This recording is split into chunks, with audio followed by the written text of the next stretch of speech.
जय श्री माता जी। आज शाम के सामूहिक ध्यान में आप सभी का स्वागत है।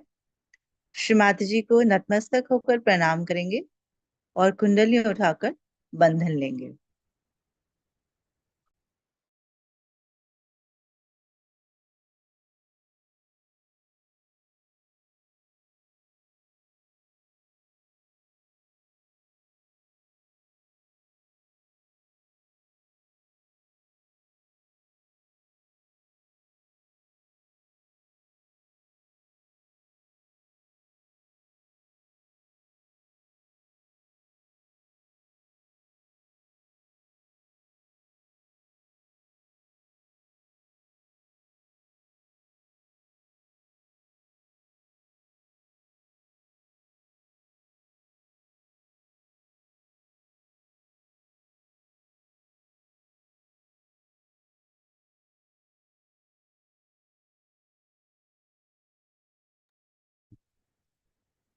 शुरुआत करते हैं 3 महामंत्र, उसके पश्चात श्री गणेश मंत्र।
अब हम संतुलन करेंगे। बाएं ओर की संतुलन के लिए दायां हाथ धरती मां पे रखते हुए पूर्ण हृदय से श्रीमती जी से प्रार्थना करेंगे। श्रीमती जी, कृपा करके हमें शुद्ध इच्छा शक्ति प्रदान कीजिए।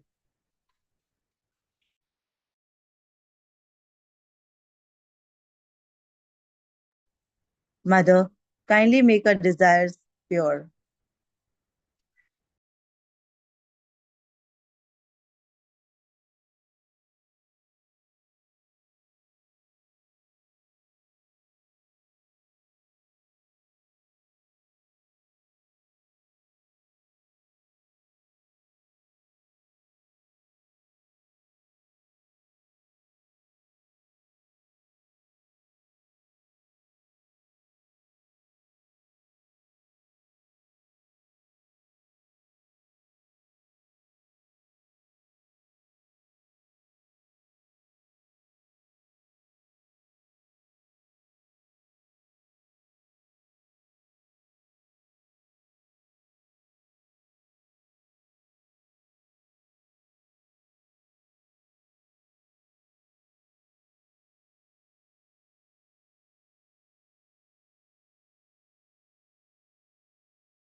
दायां हाथ श्रीमती जी की ओर, बायां हाथ आकाश की तरफ।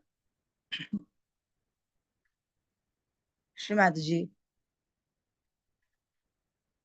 हमारे दाईं ओर की जितनी भी गर्मी है, उष्णता है, अधिक विचार है, अति कार्यशीलता है, भविष्य की चिंताएं हैं, कृपा करके उन सभी को आप आकाश तत्व की सहायता से दूर कर दीजिए।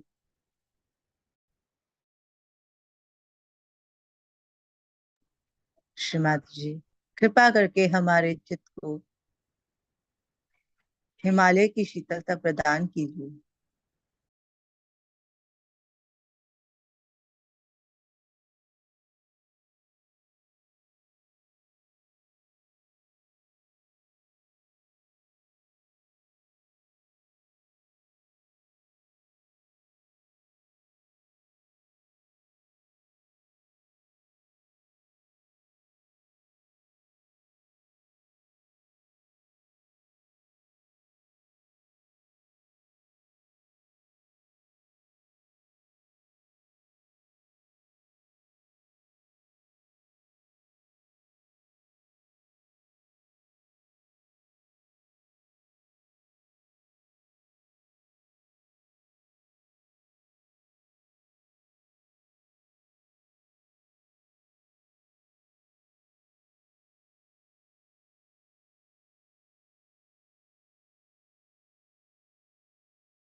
बायां हाथ श्रीमती जी की ओर रखते हुए संपूर्ण चित्त सहस्त्र चक्र पर स्थापित करेंगे।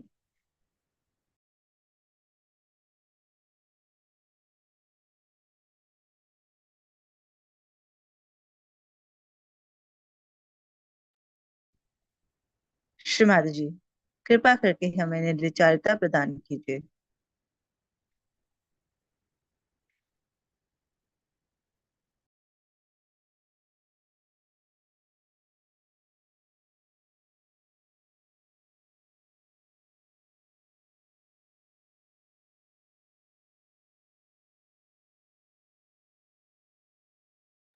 इसी ध्यान की स्थिति में हम श्रीमती जी की अमृतवाणी को आत्मसात करेंगे।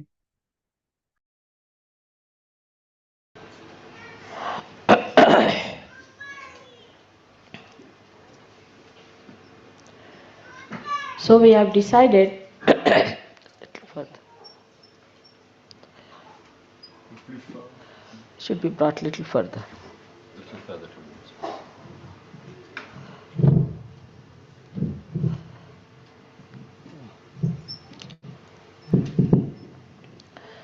we have decided to have the puja after our dinner because Sri Krishna was born in the night about 12 o'clock, while I was born 12 o'clock in the daytime, same with Sri Rama, and also Christ was born 12 o'clock in the night.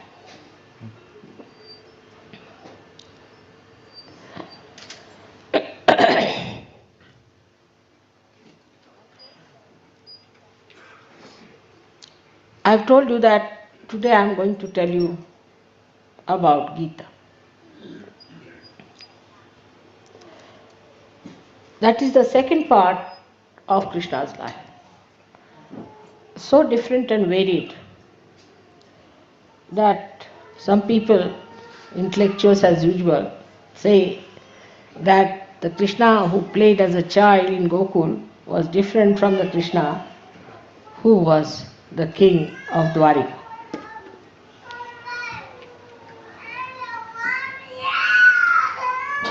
So when he became the king of Dwarika,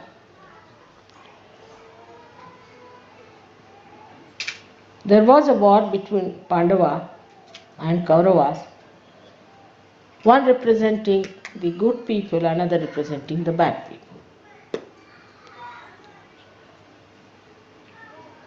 So they came to ask him if he would join on their side. So he said, I've got my army and I'm myself. So whichever you choose, you can have. So Kaurava said, we'll have your army. But Pandava said, we'll have you. And that is how the war started. And in the war, his greatest disciple was one of the Pandavas called Arjuna. And Arjuna asked him to fight for him. He said, I will not take any weapon in my hand, but I will be your charioteer. I'll drive your chariot. And when he was driving the chariot, it so happened that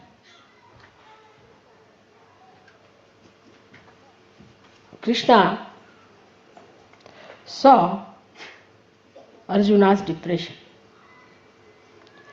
And Arjuna said, what is this war? Why should I fight? I am fighting my own gurus, those who have taught me all the vidyas of the battle, and also the vidya of archery. And I am fighting my own cousins. So Sri Krishna said that they are already killed. They don't exist. They are already dead people. Because they are not realized souls. I have already killed them. So you have to just play this drama of killing them.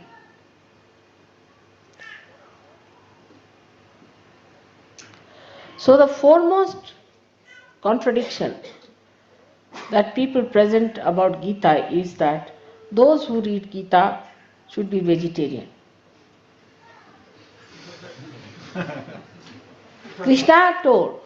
Sri Krishna told Arjuna that you kill them, human beings, his own relations, his own cousins, who are bad people.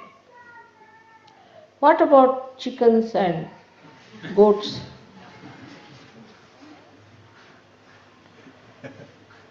But all those who start reading Gita in India give up all meat eating and take to vegetarianism, or they fast.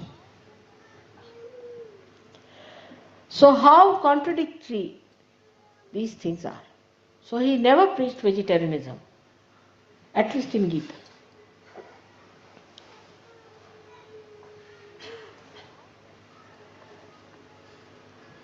And he asked Arjuna to kill.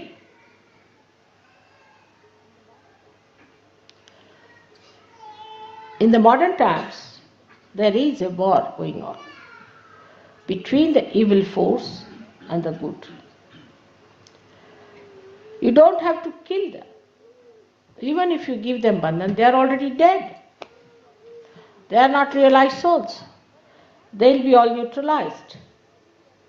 But you have to kill them in the sense you have to kill your connections with them. Like I see many people who come to Sahaja Yoga, but my mother is not yet a Sahaja Yogini, so she troubles me. How can I do Sahaja Yoga? For anything else, they'll fight the mother, but not for this. Kill your attachments and your relations. That's what he said. If in case they are troubling you in your ascent. This is the message of Gita to begin with. But on the contrary, I have seen there are people in Sahaja Yoga who once get married, want to get out of Sahaja Yoga, take out their husbands or take out their wives or want to live away and want to be non-collective.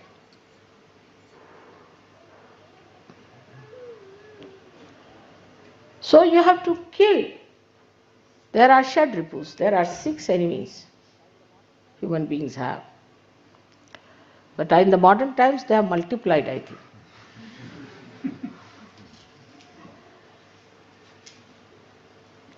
The first one is the lust. Kill your lust.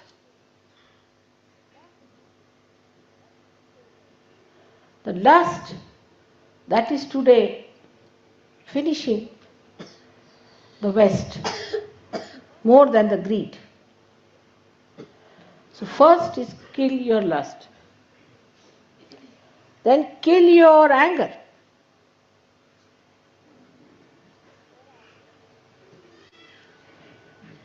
There are certain people who have a built-in response that as soon as they see somebody, they get into anger. If a white man sees a black man, he gets into an anger. A black man sees a white man, he gets into anger. Is that right? I mean, God has made all kinds of skins. The life would be boring if you all had the same parts, skins, all of you looking the same. So he has made different types of beautiful people. But this anger can come from any source. This is what it is when you kill anger. Actually, you kill all your connections with the past, the responses, the conditionings you have had.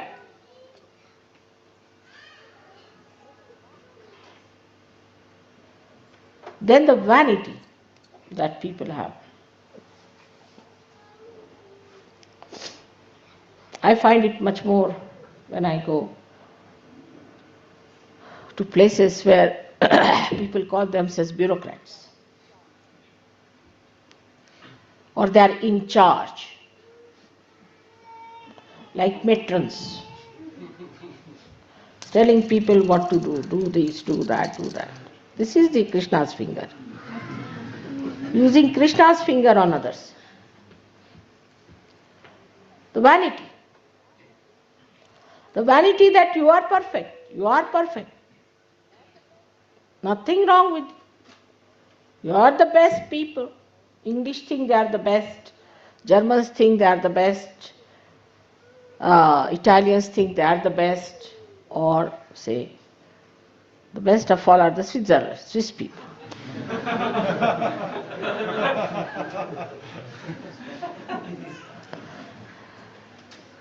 This vanity, this falsehood has to be cut out. What have we achieved by being a certain nation? Let us see. What have we contributed belonging to a certain country? those who only belong to the kingdom of God have achieved something. The rest of them are useless people, just finding some way to fight each other, to denounce others. And vanity is just like a balloon. If somebody just puts a pin into it, the whole thing balloon will collapse.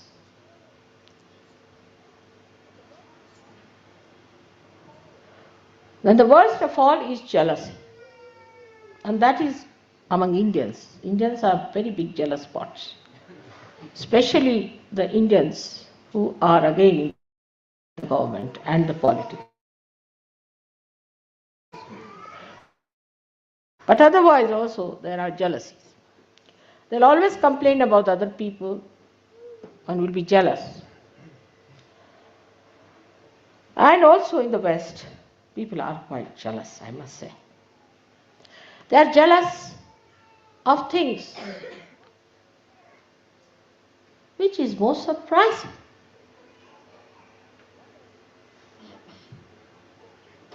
One day I was going in the car and one gentleman was very furious for nothing at all. So the another one tells me they are jealous because you are sitting in a Mercedes car. I said, but that's not mine, that's my husband's, you see. What is there to be jealous because I'm sitting in a Mercedes car? I mean, this is being a very stupid, nonsensical thing. But still, I can't believe you can be jealous of somebody because he has a Mercedes car. What does it matter? To me, it's a foreign idea. Absolutely can't understand. But there are stupid things like that. I can only understand one jealousy, that is between husband and wife. Little bit.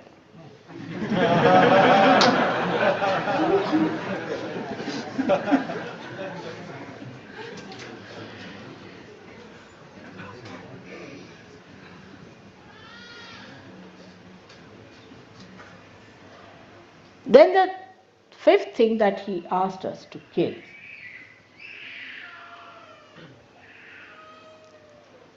is the attachment. Very important. This is my child, this is Indian also, more Indian. This is my cousin, this is my brother, this is my fiancé, this is my wife. Also in the West, the other way around is that they do not care for their children. They do not care for their mothers, they do not care for their fathers, they do not care for anyone whatsoever, but for themselves. That comes from the last one, is called as the greed. Because when you have greed, you don't care for anybody, you just want to have everything from another person. You want to grab another person of everything. Whatever another person has, you want to have it. But when you don't want to have it, everybody wants to give you it. That's my case. I am very afraid to say even that this is nice, because immediately tomorrow I'll find it in my house.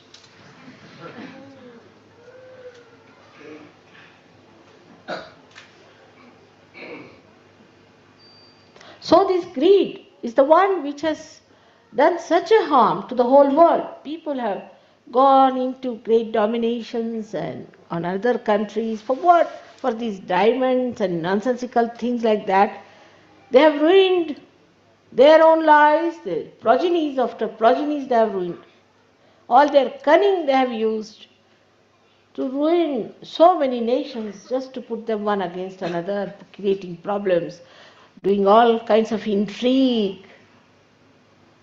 Just for what? For greed, which is absolutely like cancer. Doesn't allow anybody else to exist. And then you start eating yourself out. It's a disease, I think, greed. And with that goes the miserliness. People become miserly. Then, where does this greed end up? After all, the money that accumulates or things that accumulate in your house, what happens to them? You want to use them. What's the matter with this one? No. Try to be, not to be, I have told you, otherwise I'll ask you to go out, alright? Concentrate. So what happens to the people who are greedy? They become miserly. They can't enjoy life. They cannot spend money because the greatest joy is in giving things to others, no doubt about it. And they cannot give any joy to anyone. They cannot create anything for the future progeny to see. So what happens to them? Their children, when they come in, they become wasted. They waste all their money. They lead a wasteful life. They get into wrong things and ruin themselves. So their children are born become miserly. So the vicious circle starts moving. He has said, kill all of them. These are your 6 enemies.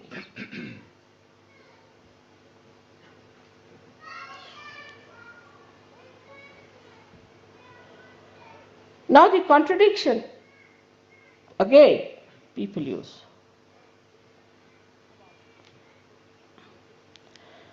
About Sri Krishna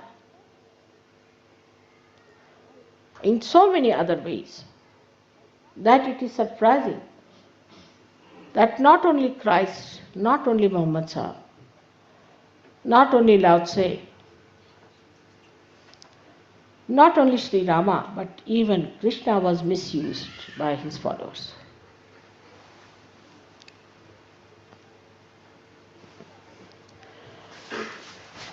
He is the one who is Tatastha.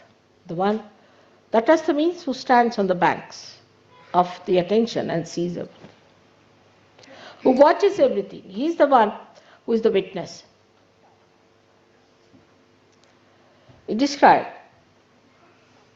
Sakshi Rupena Sansita. He becomes a Sakshi, a witness. That's what he has said. It's a play. It's a play.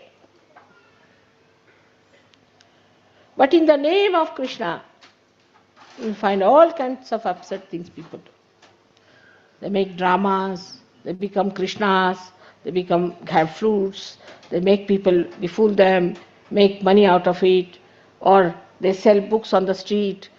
Like if you go to South Hall, you will find so many Westerners wearing funny dresses going around asking for alms from Indians. And Indians say, oh, look at that, these beggars, see, they have come to get some, let us give them some money.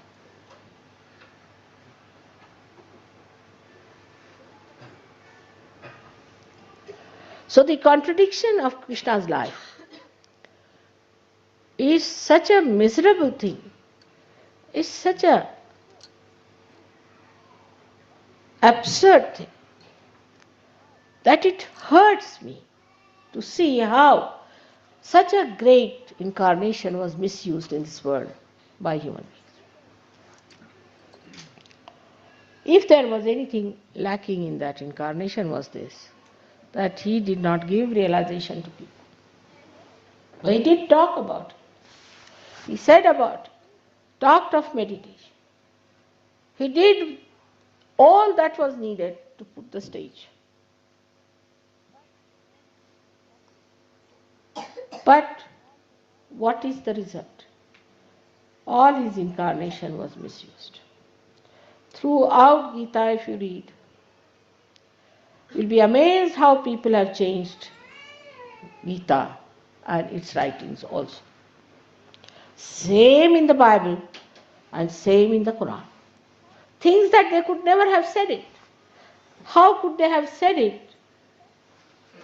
Is a surprise. Impossible. Because they cannot contradict themselves. For example, Gita is written by Vyasa, who was an illegitimate child of a fisherwoman. But in the Gita it is written that your caste is determined by your birth. How can it be? A one who is a son of an illegitimate son of a fisherwoman, how can he say like that? See the contradiction.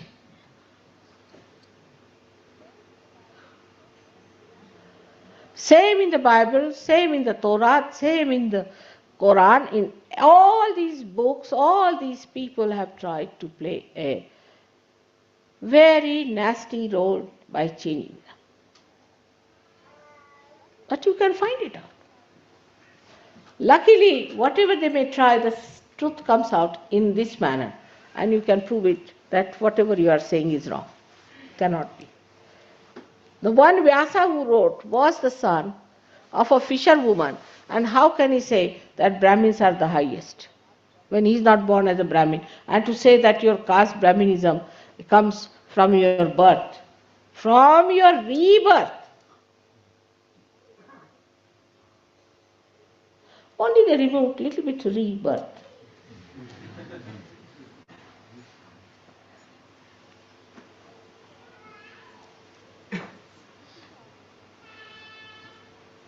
This is how they interpreted Gita in various ways, in such contradictory manners. His whole writings or sayings could not be changed, of course, they could not change it. But wherever they wanted to put their own style, they did it. Because ultimately it went into the hands of the Brahmins, who were not really Brahmins, they were the people who were Shudras, because they were not even realized souls, and behaving in such a dirty manner, they should not be called as Brahmins. But it went into the hands of so-called Brahmins, and they misinterpreted it. Same thing with Bible. It went into the hands of horrid people. Mr. John said something which was sensible, all right. But what about the other fellow, Paul? He comes in and spoils everything. Then comes Augustine. He spoils everything. Why? Because they are devils. There is an evil force. This theory that there is no evil force is a wrong theory. It doesn't exist. There is an evil force. And don't play into the hands of evil force even this much.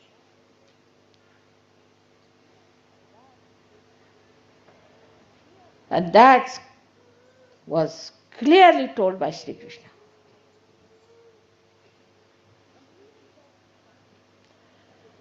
But even there, the contradictions can come in.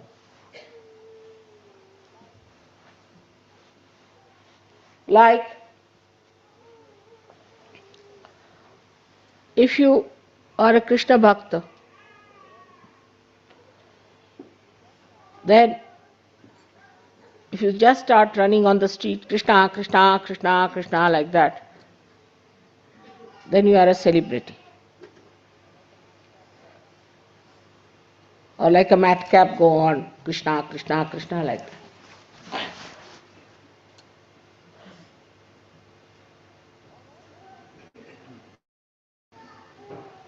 Or else, going worse than that is, some people say we are Krishnas. Like this horrible Rajneesh did. And he said he used to make the women naked, so I am making the women naked. I started wondering, when did Krishna make women naked? When he was a little boy, less than 5 years of age. He used to climb up on the trees. And the ladies used to take their bath in the river Yamuna. So he used to hide their clothes just to raise their kundalini and see how it works. At the age of 5 years, what does a child understand? This horrible fellow, was he 5 years of age when he was doing this nonsense? Using Sri Krishna's name like this? And when he used to break the pictures of these gopis. What was he doing? He was doing Kundalini awakening.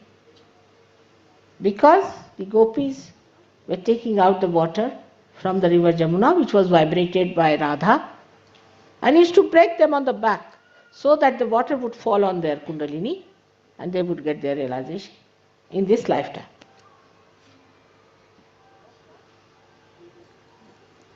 That's what his purification. But first thing they will do is to separate Sri Krishna as a child and Sri Krishna as the one who talks to Arjuna. Very nice. So there is no relevance. And use him the way you want. It's a very common thing that people start talking about Sri Krishna as if he's in their pocket, or they are the writers of Gita. Like we have in the churches, those bishops and things who drink a lot and then they take out their Bible and start reading upside down.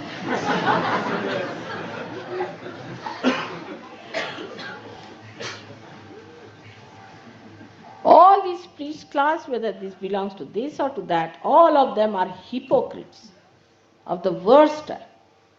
Just money spinning people. Even Indian temples, which are not far-fetched, are ruined. All the ganja and all that is sold in Indian temples.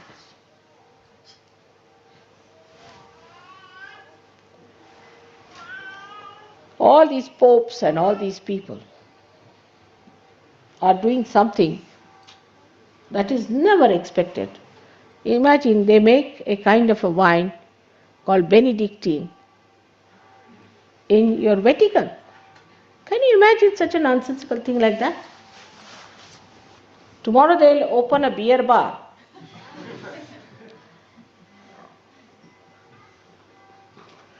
I won't be surprised.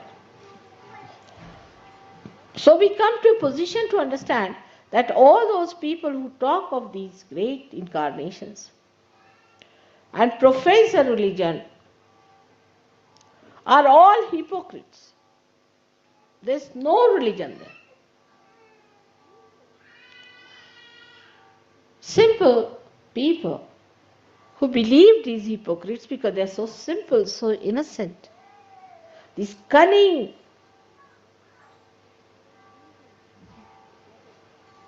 greedy devils who started these religions, exploited these simple people, used them for making temples, churches, mosques. They have no religion within them. How can they talk of God? Their life is so impure.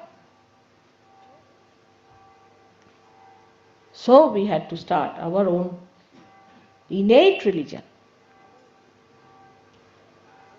Our own spontaneous, natural religion, which is the human religion, which is the Vishwa Nirmaladhar, the one that will give you the inner assent, not just talk, no hypocrisy, and all that which goes with religion to malign the names of these great incarnations has to be brought to the light for the people to see this nonsense that has been eating into our societies, eating into our families, eating into our children has to go away.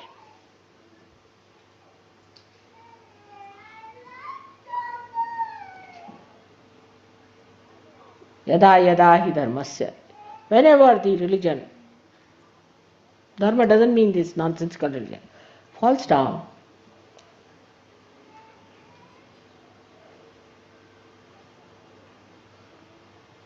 that time, paritranaya sadhuna, to save the sadhus, the seekers, paritranaya sadhunam, vinashaya cha dushkritam. And to destroy all these devils, I take my birth again and again. Sambhavami again. Yuge, yuge. Every yuga I take my birth.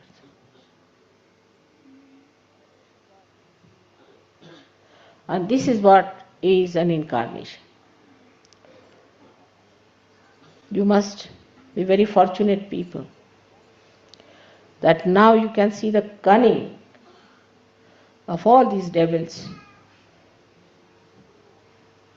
and can exist into that purity, into that benevolence, the hita, which was promised by Sri Krishna. He never told lies. What he told was the truth. He was truth.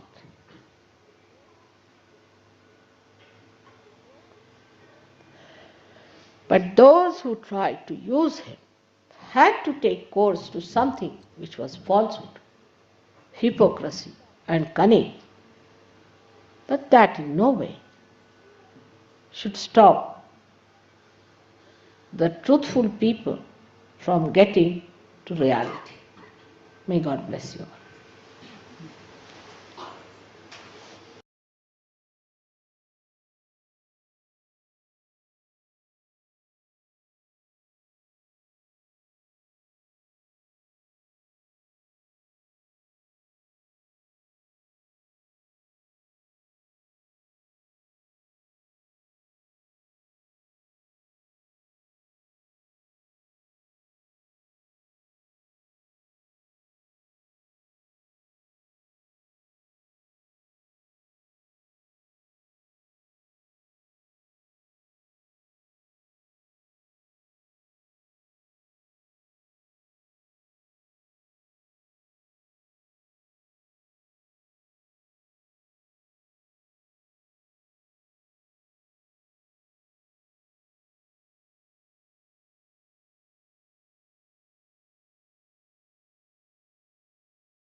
Shrimati जी को धन्यवाद करते हुए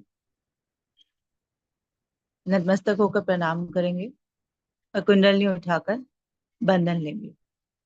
thank you. जय श्रीमती जी।